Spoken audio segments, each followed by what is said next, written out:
Hey YouTube, how's it going? Kevin Cleary here with a knife video for you. And today I want to talk about issues that can make or break a knife. Now the one thing we're going to skip, because we've had whole discussions about that in other places, is the blade. Suffice to say, a knife is supposed to cut, okay? Now I know there are different blade geometries and different bevel angles based on what you're wanting to cut, but I've had knives that don't really cut anything very well, and that I consider to be a complete failure, because what else is a knife supposed to do? However, let's move away from that, and I want to talk about features that can become extremely either endearing or annoying, okay? So, I'd love to hear down below the things that you have had this experience with. Maybe it's a knife where you go, this knife feels better in hand than anything that I've ever handled, and it just is a joy to hold on to.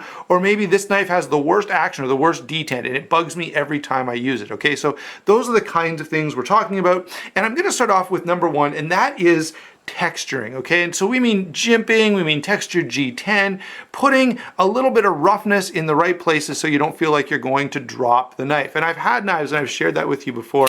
You know, a knife like this pretty much gets it right. You know, it's a nice balance where there's enough grip here that I don't feel like I'm gonna drop the knife.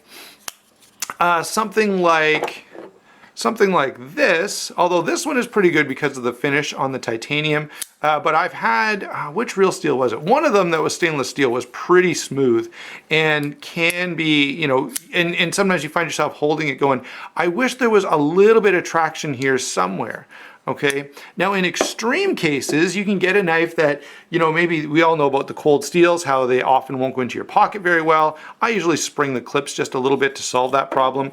But there are some cases where a knife can be so abrasive that, you know, when you're holding it, I don't know if you've ever done this, but if you have a heavy deadlift session and you're trying to, and you're not using wraps, the bar can really eat up your hands. Well, I've had knives that felt like that, where every time I use it, I'm like, man, I feel like I'm leaving a little bit of my skin behind every time I use this knife. And it just gets, especially over time, that gets really, really tiresome. Okay, so texturing is number one. Because it's something we encounter every single time we use the knife. All right, let's move on to lock bar and lock geometry. And by that I mean two things. Number one, I mean, let's use this guy for an example. How the lock bar interfaces with the blade. Does it sit solidly and inspire confidence? How is it to actuate? You know, this is a knife that's actually pretty stiff on the lock bar, so it's all a little bit sharp, and I talked about that in the review. But then there are also lock bars that are extremely well done, where every time you open the knife, you go, you know, here's a good example. The bodega here is really, really easy to get at. The spring tension is not super high, so it's just really, really comfortable to actuate. Lock bar. So we're talking about geometry, we're talking about ease of access and use, and along with that, so that's where it becomes a joy, especially if you're one of those guys who likes to flip your knife a lot. You start to go, yeah, this is really well done. It's just super easy. This one is not stellar, but it's more than adequate. But I have had knives that were really hard to get in there, or once you did get access to that lock and you started to push it over, you know, it was rounded in such a way. The Ferrum Forge Ferex was a good example of where the lock was a little tough to actuate, and until you got used to it, could be a little annoying. But then there are the knives that have lock stick, and that is horrible. You know, you buy it and you hope that that lock stick is going to go away, and sometimes it does. In fact, I would say oftentimes it will, but there's a couple things that usually means to me. Number one, I always have the fear in the back of my head that it won't go away, but then there's also the problem of knowing that that lock stick is so severe that I'm definitely wearing down this titanium lock bar more than I want to. And so lock stick, when it's a result of not hardening the lock bar, is really bad. That lock bar should be designed in such a way that it's going to last a long time. And so either a lock bar insert or hardened, either heat hardened or anodized, or carbidized, so that you can't get lock stick, is kind of a key issue. All right, next up, what about the detent? Okay, let's see, here's a knife that if you try to light switch, well, of course it's going to work now perfectly every time, but this is a knife that's not ideal, and you can fail.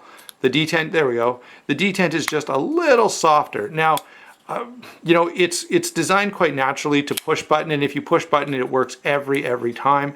And so this is not as bad as some, but I've had a few knives, more than one, where you really have to consciously think about what you're doing and be really purposeful about flipping the knife, or you will mess it up and it won't deploy.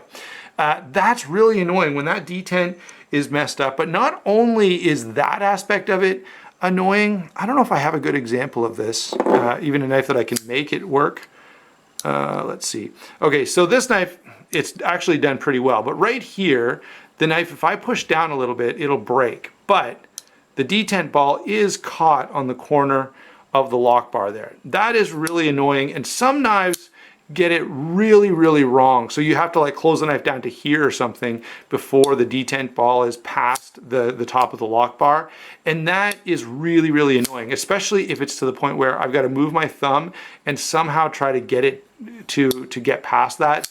That is an annoying feature that sometimes companies get wrong. Now there are a couple of nice solutions to that, and so when someone, so two great options. So here's kind of the other side of that coin, is when you get a detent that is just perfectly firm, a detent like this where it's just great, but also a detent where, but also there's a couple of really nice features. A Holbeck rolling detent is great where it's adjustable. The other thing that's great is a detent track. So that's where they will cut into the tang of the blade.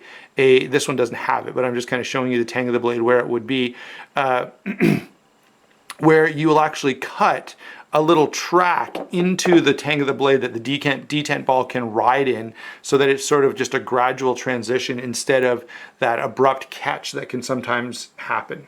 All right, so that detent can be a total win or lose. Try to move a little quicker here. How about bearing washer pivot construction? Okay, so this is something where it needs to be done right, and what's frustrating about it is it's not an unknown problem. Okay, so certain things, let's see, this is a knife with washers, and it works really well. Okay, it's smooth, it's accurate, it flips open every time, it's just really nicely done. And so this proves, and this is not an expensive knife, so this knife proves that it's pretty easy to get get it right. Okay, so if you're a company and you're getting it wrong, here's another, very budget-friendly knife, Rat Model 1, and really smooth, really strong, no side-to-side play, phosphor bronze washers.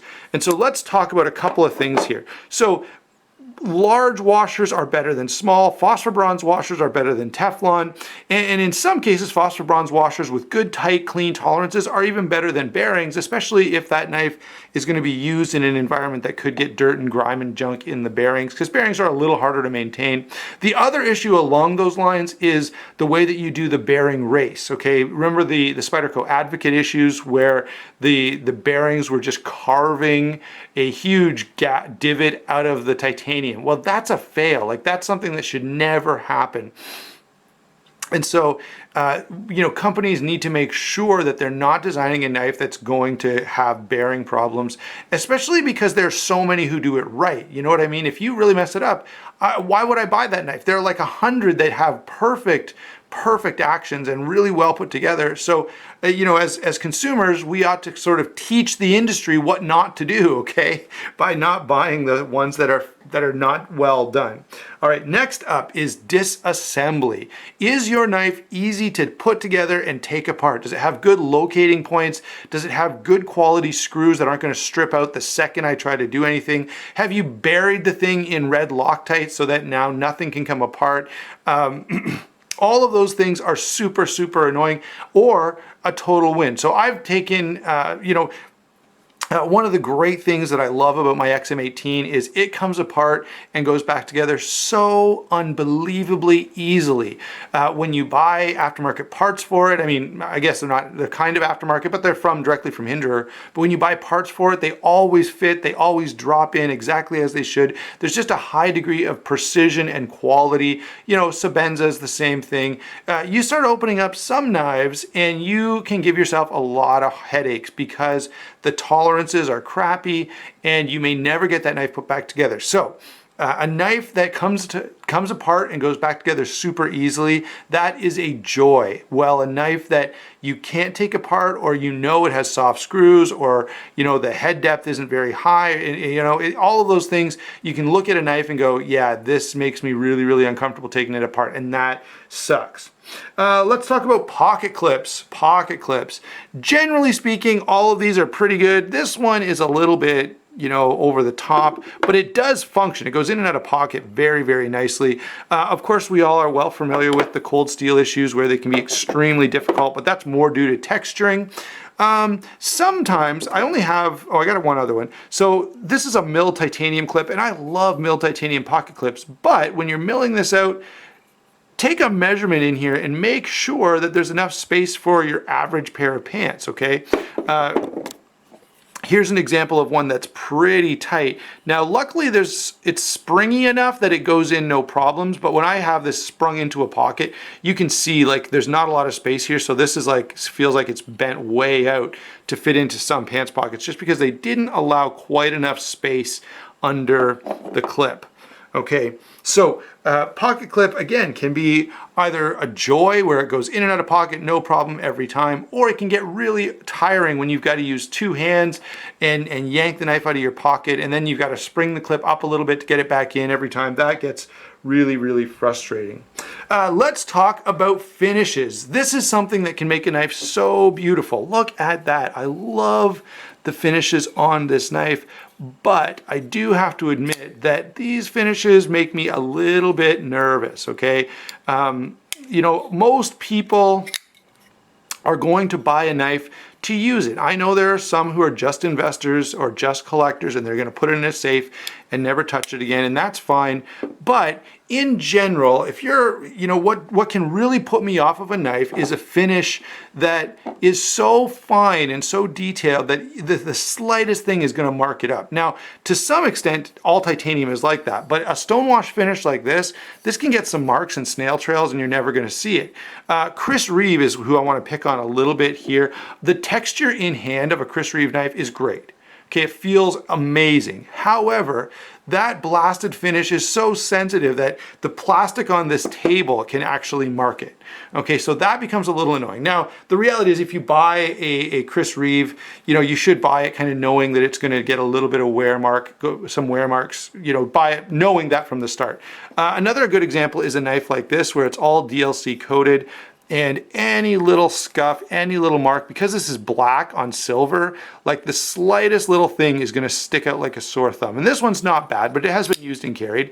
And so, you know, it's just one of the reasons I avoid DLC knives most of the time is because of the fact that they do show wear super, super easily. And that's not fun as far as I'm concerned. So use finishes, you know, so knives that get it right are knives, you know, here's a good example. The finishes on this knife are very attractive. I know I keep going back to this one. I'll have to try to switch to something else maybe next time. So let's go with this one.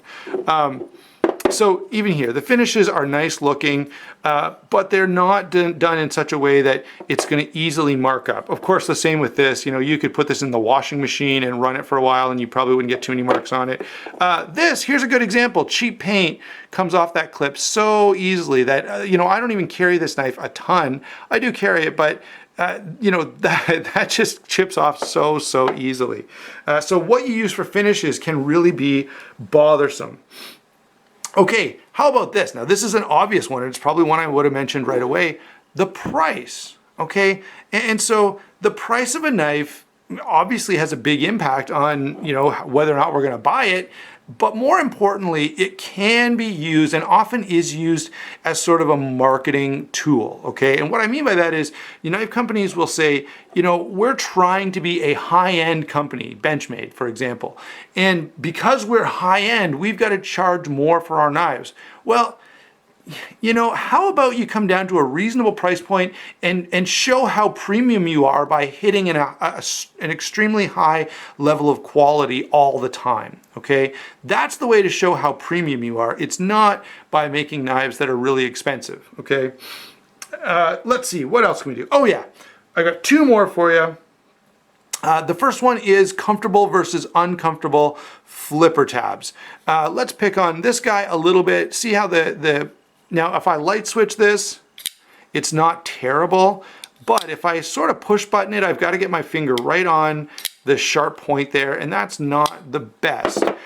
This knife is much, much better. If I do want to push button it, I've got a nice flat spot I can put pressure on. If I want to light switch, I can come up here. Again, I've got a nice flat spot, and it works really, really well, and you can flip this all day without being too uncomfortable. This is somewhere in between. It's a bit rounded, which is nice. The detent is reasonable, so it's not that you're not cutting into your finger too much. But I have had knives, and I've shared this with you over and over again. A Hinderer is a great example. The 0560 is a great example. How's this guy? This one has a bit of an issue where the clip, there's a bit of a horn shape there. And in order to flip the knife, I have to push on the point of the horn. Well, that's not ideal, okay? It'd be better to be able to push on a nice flattened, rounded area where it can be a little more comfortable. And so again, a flipper tab that's really comfortable, you can, the knives I have like that, my Curtis F3, for example, every time I flip it, I go, this is a well done flipper tab. Now I know Nick would say it's probably a little too big, but I think it's just great because it allows me a good purchase and it's very comfortable. There's enough surface area that it's not poking into my fingers. Okay, so geometry and comfort on flipper tabs can be a deal breaker, especially over time. And finally, the blade and the handle and how they interface with one another. See if I can find, I don't know, I don't have too many bad examples. This one's not bad. Okay, so this one will kind of serve to make my point. So see how this is the closest I can get. Okay, I can only get up to there. I've got a good, half an inch to 3/4 of an inch between my front finger and the base of the blade, which is not the end of the world, but this is a knife that when I hold it, I often wish I could do this. Okay, I really do. Sorry, it's going a little out of focus there. So this is a knife where I feel like my fingers are a little too far away from the blade. This is the Reich P105Q. Great knife, extremely well built and very useful. Just from time to time when I'm doing a really fine cutting task, I sort of wish I could choke up a little bit on it. Okay, so those are all the things that I've got. I'd love to hear the things that drive you a little bit crazy or that you find, especially things that over time become extremely problematic. Thanks for watching. Don't forget to like and subscribe, and we will talk to you soon.